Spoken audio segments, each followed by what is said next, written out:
Ah bah, la sensation, c'est une trahison, une énorme trahison. Surtout que c'était mes associés quand même. Je dis, quand tout d'un coup un équipier vous sort de cette manière très très peu élégante, le sentiment c'est une trahison.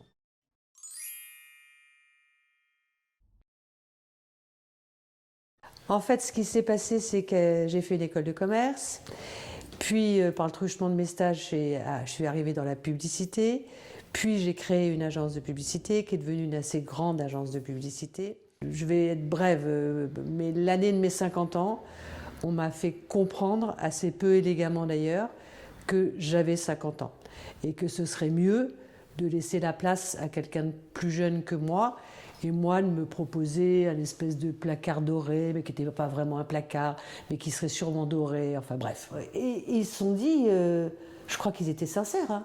Ils se sont dit, oh Claire, elle est sympa, elle va accepter.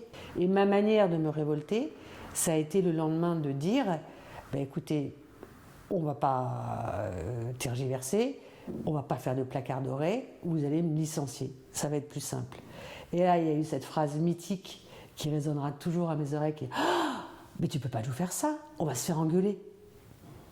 Je suis rentrée chez moi, évidemment j'ai beaucoup pleuré, j'ai appelé mon mari sur le chemin du retour et il m'a dit allez rentre à la maison, gna gna, je suis rentrée à la maison, je suis rentrée à la maison et il m'a dit écoute, laisse tomber, c'est peut-être le signe, tu as 50 ans, tu es encore jeune, tu aimes travailler, tu aimes entreprendre, c'est peut-être le signe qu'il faut faire autre chose. Et ben, je retourne à l'école pendant 1 an et j'obtiens mon CAP d'esthéticienne. J'ai appris un vrai métier avec des élèves, des consoeurs un peu plus jeunes, beaucoup plus jeunes que moi. Mais du coup, là où je suis passée trop vieille dans un métier, je me remettais à être plus jeune. Donc c'était somme toute très sympa.